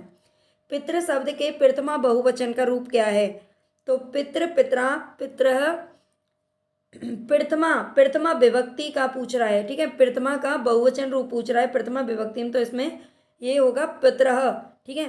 प्रथमा जो पितृ है उसका कौन सा होगा? पितृ पहला होगा। और पितरऊ, पितरऊ का मतलब होता है दो पितृ, क्योंकि आप जानते हैं संस्कृत में 3 वचन होते हैं, हिंदी में 2 वचन होते हैं, एक वचन और बहुवचन, और संस्कृत में 3 वचन होते हैं। और जो पितरः होता है ये कौन सा वचन होता है? 3 वचन, मतलब बहुवचन होता है, ठीक है। तो ये इसका सही आंसर है। इकारांत पुल्लिंग शब्द पितृ शब्द के प्रथमा बहुवचन में पितृ रूप बनता है। जगत शब्द के चतुर्थी एक वचन का रूप क्या है? जगत शब्द के चतुर्थी एक वचन का रूप यहाँ पर आपसे पूछ रहा है, चतुर्थी एक वचन। तो आपको इसके लिए ना कारक भी याद होने चाहिए, क्योंकि कारक में भी विभक्ति होती है और उनका और इनका भी एक बहुत अच्छा रिलेशन है। कारक में ये पता होना चाहिए कि चतुर्थी में कौन सा कारक लगता है, ठीक है। कर्ता, कर्म, करण और संप्रदान। तो संप्रदान कारक लगता है। संप्रदान का मतलब क्या होता है? के लिए। संप्रदाय की विभक्ति क्या होती है? तो के लिए होती है। अब जगते, जगता, जगतो, जगदव्य, तो ये हो जाएगा जगते। क्या हो जाएगा? उसमें एक ही मात्रा आती है, ठीक है। चतुर्थी एक वचन में क्या आता है? एक ही मात्रा आती है। यहाँ पर थोड़ा सा देख लेते हैं इसका नियम क्या है। जगत शब्द के चतुर्थी एक वचन में जगते रूप बनता है। चतुर्थी विभक्ति के द्विवचन एवं बहुवचन में जगदभ्याम, जगदभ्य, ठीक है, ये रूप बनते हैं। जगतः रूप पंचमी विभक्ति में और षष्ठी विभक्तियों दोनों के एक वचन में बनता है, जगतः। जगतो जो रूप है ये षष्ठी एवं सप्तमी दोनों विभक्तियों के द्विवचन में बनता है। जगदभ्य रूप चतुर्थी एवं पंचमी दोनों विभक्तियों के बहुवचन में बनता है। तो ये एक बार शब्द रूप आपको याद करने पड़ेंगे, ठीक है, अगर ये क्वेश्चन आपको अच्छे से सही करके आने अपने पेपर में। तो मति शब्द के षष्ठी एक वचन का रूप क्या है? मति शब्द के षष्ठी, षष्ठी यानी कि छठवीं विभक्ति को छठवीं को बोलते हैं, है ना, ये तो आपको पता ही होगा, गिनती तो आपको जानते ही होंगे संस्कृत वाली। तो मति शब्द के षष्ठी एक वचन का रूप बताना है। मत्या, मत्या, मत्या, मत्य, और मत्य। तो इसमें कौन सा है हमारा जो सही हो जाएगा आंसर? तो यहाँ पर आ की मात्रा आएगी। ठीक है, किसकी मात्रा आएगी? आ की मात्रा आएगी और उसमें भी विसर्ग लगा होगा, ये भी ध्यान रखना है। ठीक है, मति शब्द का जो षष्ठी विभक्ति है, व्याख्या ही देख लेते हैं। मति शब्द के षष्ठी विभक्ति एक वचन, द्विवचन और बहुवचन तीनों रूप दे रखे। मत्या, मत्यो, मती नाम। ठीक है, मत्या रूप तृतीय विभक्ति का होगा जिसमें विसर्ग नहीं है और एक वचन में होगा। मत्य है प्रथमा विभक्ति बहुवचन में होगा। मते ये चतुर्थी विभक्ति एक वचन में बनेगा। ठीक है, तो इनको भी थोड़ा सा याद रख लेना। मति, गुरु, ठीक है, और जैसे युष्मद वाले जगत, पितृ, ये कुछ इंपॉर्टेंट होते हैं जो बार बार पूछे जाते हैं। राम का, बालक का, ये आपको अच्छे से एक बार शब्द रूप याद करने पड़ेंगे और एक याद हो जाए तो उसके ही मिलते जुलते से ही शब्द होते हैं, फिर पहचान में आ जाते हैं। युष्मद शब्द का षष्ठी एक वचन में रूप क्या होगा? युष्मद शब्द का षष्ठी एक वचन में रूप बताना है। त्वयि, त्व, त्वम, त्वत्। ठीक है, तो यहाँ पर मैंने पूरी व्याख्या दे रखी है। इसमें वैसे हमारा जो सही आंसर हो जाएगा वो हो जाएगा तब। अब यहाँ पर आप इसको देख लीजिए, इस तरीके से आपको याद रखने हैं। ये मैं बता देती हूँ। युष्मद का अर्थ होता है तू। युष्मद का अर्थ क्या होता है? तू होता है। इसका आप स्क्रीनशॉट ले सकते हैं। प्रथमा विभक्ति में त्वम, युवाम, यूयम, त्वाम, युवाम, युष्मान। तृतीया में त्वया, युवाभ्याम, युष्माभि, तुभ्यम, युवाभ्याम, युव्याम। ये तीनों सब में एक जैसे होते हैं तो बहुत इजी भी होते हैं।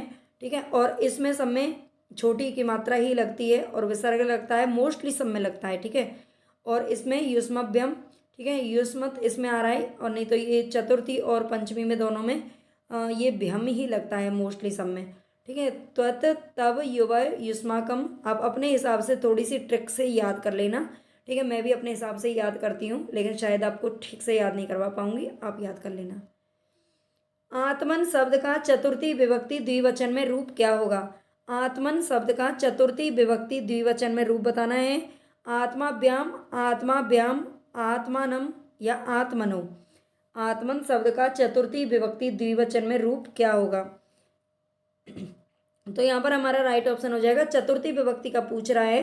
तो चतुर्थी विभक्ति आप जानते हैं, तृतीय, चतुर्थी और पंचमी तीनों विभक्ति में भ्याम होता है।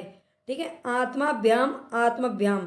तो यहाँ पर देखो आ की मात्रा नहीं दे रखी, यहाँ पे आ की मात्रा दे रखी है, ये भी आपको थोड़ा सा ध्यान से देखना पड़ेगा। तो आत्माभ्याम, ठीक है, ये वाला हमारा सही हो जाएगा। आगे चलते हैं। युष्मत शब्द का तृतीया में एक वचन क्या होगा? तो इसको मैं अभी ऊपर आपको बता दिया है। युष्मत शब्द का तृतीया में एक वचन होगा त्वया। ठीक है, क्या होगा? त्वया। पट धातु के वर्तमान काल में मध्यम पुरुष के एक वचन का रूप क्या है? आज की क्लास में हमारे 30 प्रश्न हैं, बहुत ही अच्छे हैं। हर जो टॉपिक है उससे मैंने यहाँ पर 2-4 क्वेश्चन जरूर रखे हैं जो संस्कृत व्याकरण में आते हैं, है ना। आई होप आपके लिए ये वीडियो यूजफुल भी रहेगी और आपको समझ में भी आ जाएगा कैसे पढ़ना है। ठीक है, अभी टाइम है टीजीटी पीजीटी में, तो उसके लिए आप थोड़ा सा संस्कृत को भी अच्छे से पढ़ लीजिएगा। संस्कृत साहित्य की मैंने क्लास करवाई, उसको देख लेना, उतना शायद आपके लिए 99% काफ़ी रहेगा मेरे हिसाब से, तो जो अब तक के क्वेश्चन पेपर देखें उसके हिसाब से। ठीक है, और इसके अलावा बस एक इन्फॉर्मेशन मैं आपको देना चाहती हूँ कि यूजीसी नेट के लिए अगर आप तैयारी कर रहे हो, एचपीएससी असिस्टेंट प्रोफेसर या फिर टीजीटी पीजीटी कोई भी हिंदी के लिए, तो मेरे मतलब जो चैनल का ऐप है, शिक्षा कंपटीशन नाम से ऐप है, आप उसको प्ले स्टोर से डाउनलोड कर लेना, या फिर मैं उसके लिंक कमेंट बॉक्स में डाल दूँगी, वहाँ से आप उसको डाउनलोड कर लेना। वहाँ पर आपको अभी शुरुआत है, 2 ही दिन हुए हैं ऐप को बने हुए।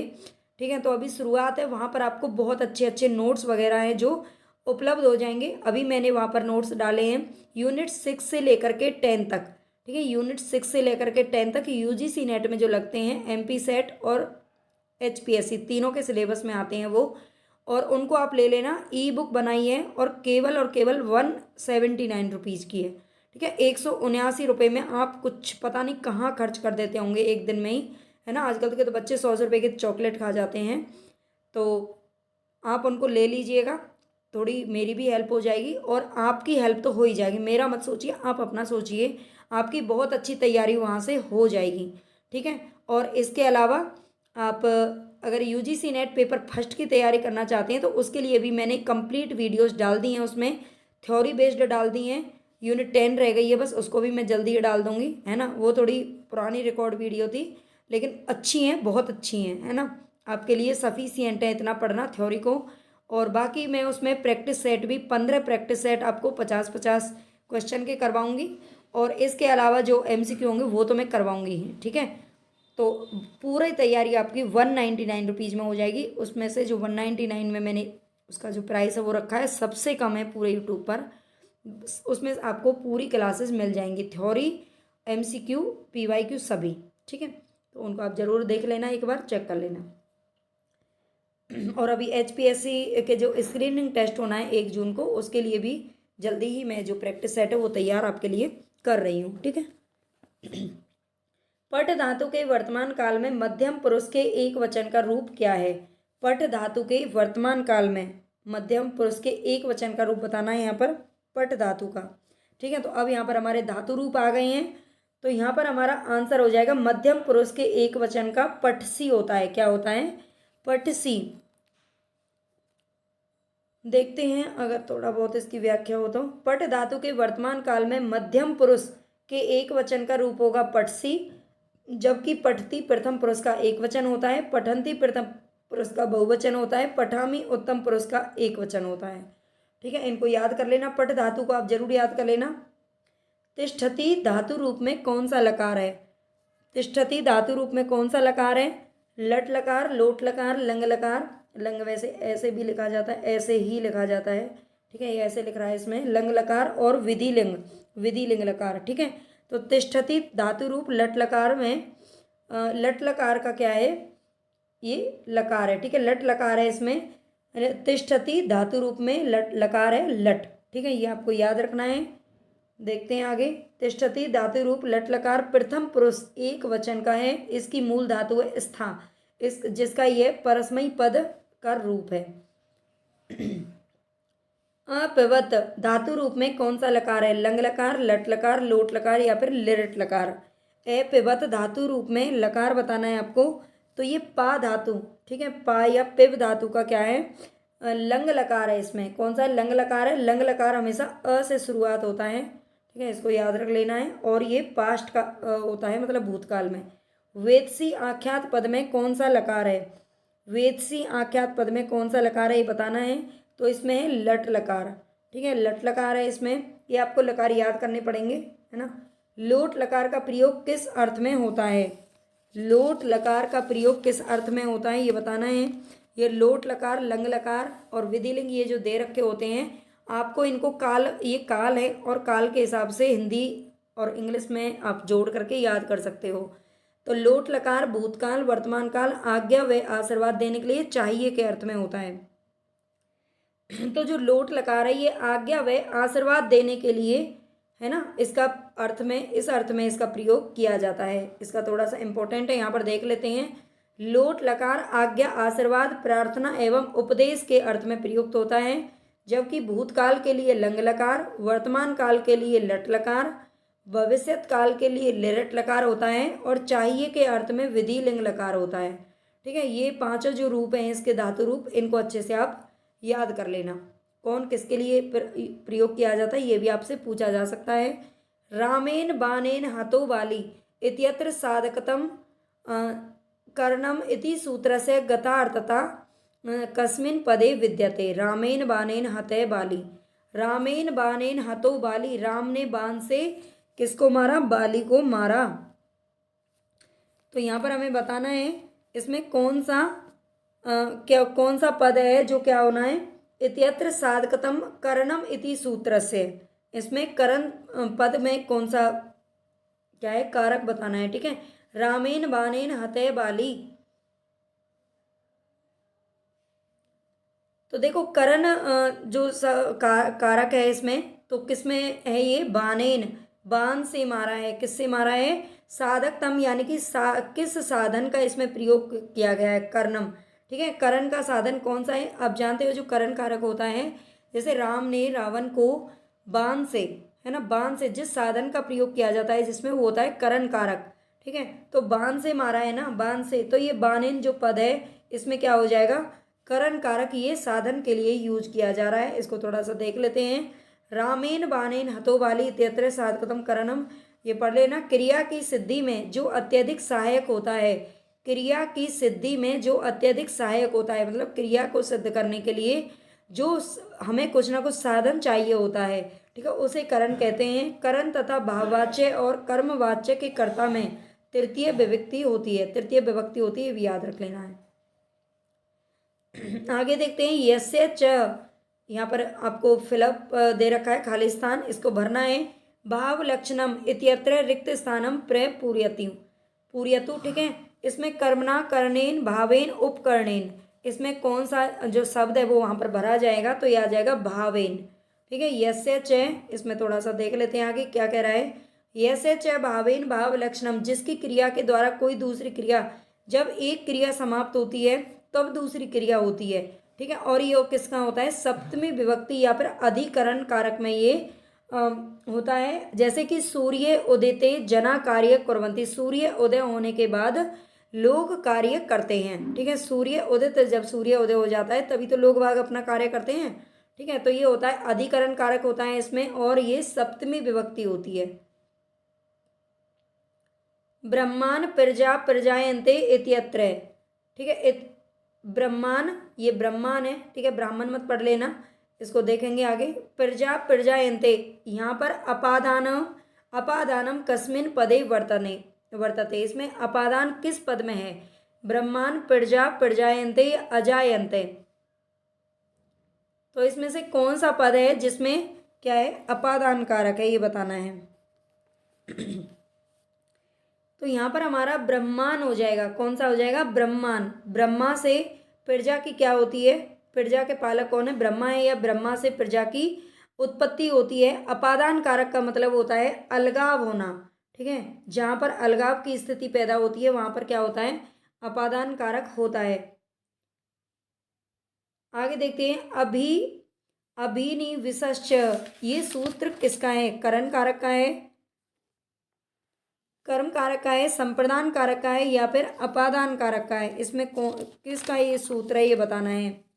तो यहाँ पर हमारा राइट ऑप्शन हो जाएगा कर्म कारक। ये सूत्र इस तरीके से छोटे छोटे सूत्र हैं जो संस्कृत के कारकों के बनाए गए हैं, इनको आप जरूर याद रख लेना, ऐसे संधियों में भी मिलते हैं, है ना। अभिनिविशश्च, ये सूत्र किसका है, तो ये कर्म कारक का है। देखते हैं अभिनिविशस्य, अभि तथा नि उपसर्ग, इसमें अभि उपसर्ग है और नि उपसर्ग है, दो उपसर्ग हैं। जब एक साथ विस धातु के साथ आते हैं तो उस धातु के आधार की कर्म संज्ञा हो जाती है ना। जैसे अभिनिविशते सन्मार्गम, यहाँ क्रिया का आधार सन्मार्ग कर्म संज्ञक है, ठीक है।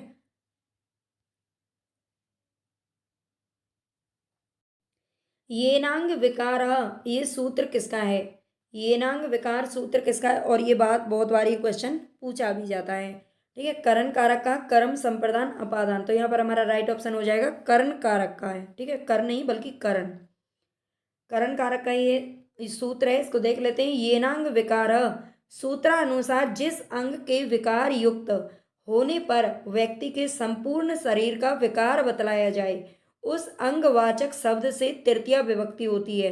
जैसे अक्षना काना, एक आंख से काना, ठीक है, एक आंख से काना है, इसका मतलब उसके पूरे शरीर में ही कहीं ना कहीं विकार बताया जा रहा है कि वो काना है, ठीक है। उसका शरीर चाहे कितना भी अंग बढ़िया हो, लेकिन एक अंग खराब है तो इसका मतलब सब में विकार है।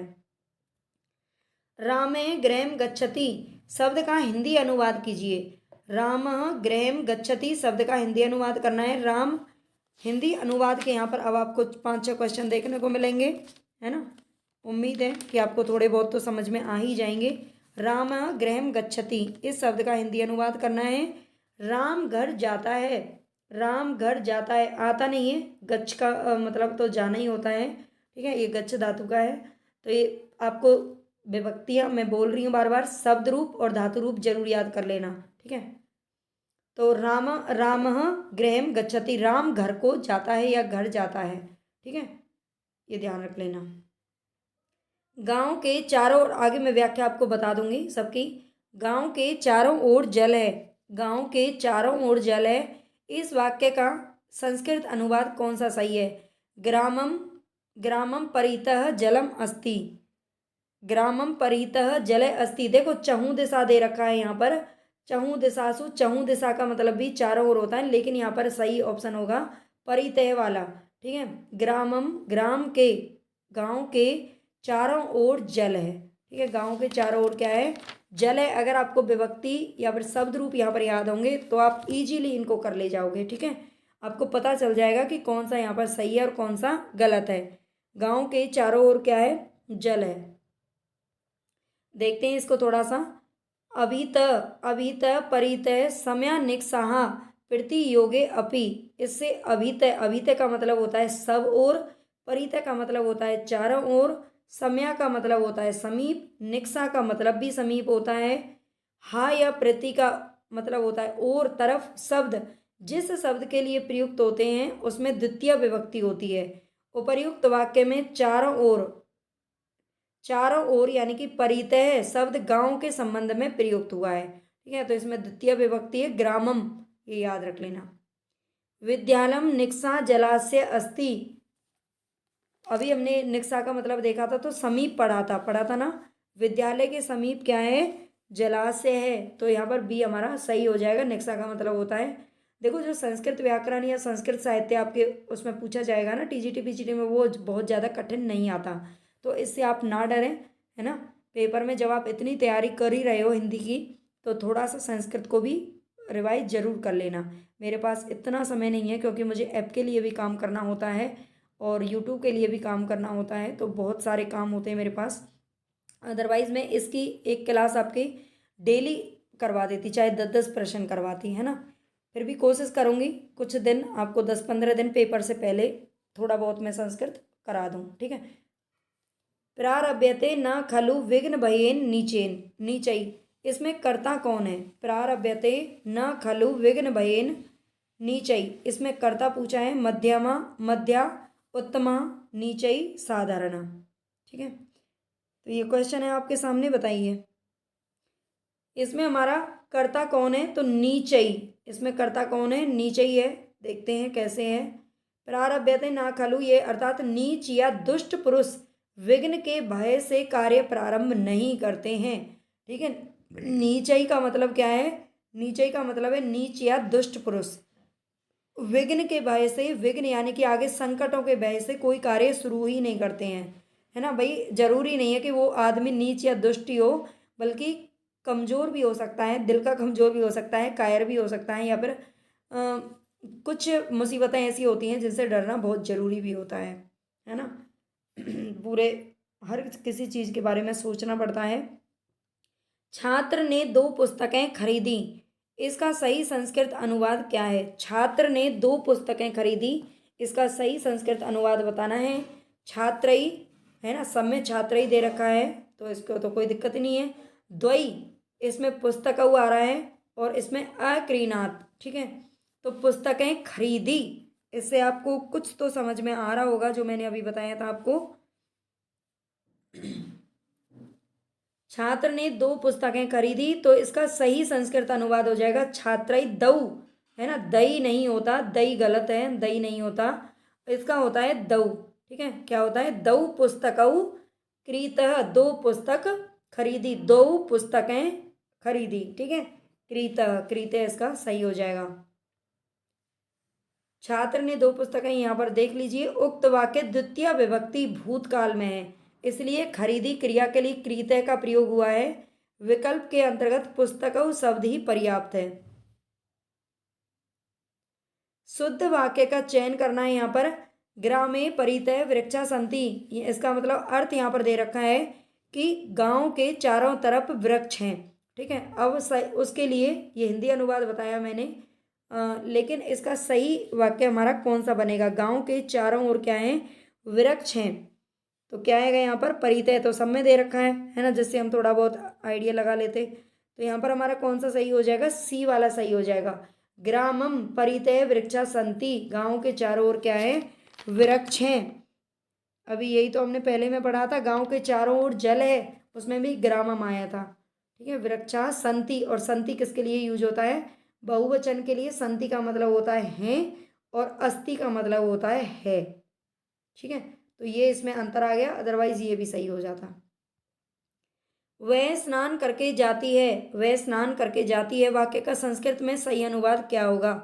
वह स्नान करके जाती है, वह सबसे पहले तो स्त्रीलिंग में है और इसके लिए सा का प्रयोग होता है, और अगर ये लड़के के लिए होता तो स आता, जैसे कि हम इंग्लिश में लिखते हैं ना शी और ही, ठीक है, वो चीज़ें इनको थोड़ा सा ध्यान रख लेना। सा लड़कियों के लिए आता है और स लड़कों के लिए आता है, ठीक है, ही और सी का अर्थ है ये। सा स्नानम कृत्वा गच्छति, करके जाती है। बताइए सही ऑप्शन इसका कौन सा होगा?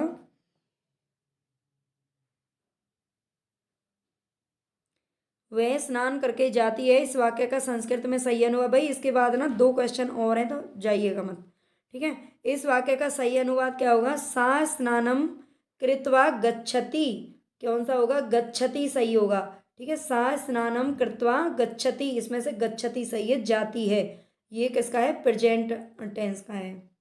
नमो भगवंतम वासुदेवम, नमो भगवंतम वासुदेवम, इस वाक्य का शुद्ध रूप ज्ञात करना है। इसको तो आप इजीली वैसे भी कर लोगे, ओम नमो भगवते वासुदेवाय, है ना, ये हम बहुत बार अपने घर में, ये मंत्र है भगवान विष्णु जी का, और इसको हम पढ़ते भी हैं, रटते भी हैं, याद भी करते हैं, मतलब बोलते ही रहते हैं ओम नमो भगवते वासुदेवाय, तो ये तो वैसे ही हो जाएगा, ठीक है। लेकिन इसके बारे में थोड़ा सा देख लेते हैं। नमो भगवंतम वासुदेवम, इसका शुद्ध रूप ये हो जाएगा नमः स्वस्ति स्वाहा, नमः स्वस्ति स्वाहा स्वगालम वसंग, वसंग योगाच सूत्र से नमः के योग में, नमः के योग में चतुर्थी विभक्ति होती है, इसलिए नमः के योग में भगवान वासुदेव में चतुर्थी विभक्ति होकर भगवते वासुदेवाय हो जाएगा। मैं आपसे बार बार बोल रही, जब तक आपके विभक्ति या फिर शब्द रूप धातु रूप याद नहीं होंगे आप इनको नहीं कर पाओगे ठीक से। राम से धन स्वीकार करो, इत्यस्य संस्कृतानुवाद अस्ति, इसका संस्कृत अनुवाद क्या है? राम से धन स्वीकार करो, जिसमें कोई वस्तु अलग होती है उसे क्या कहते हैं? अपादान कारक वहाँ पर होता है, और अपादान कारक में कौन सी विभक्ति होती है? तो पंचमी विभक्ति होती है, ठीक है। और पंचमी विभक्ति में राम का कौन सा शब्द होता है?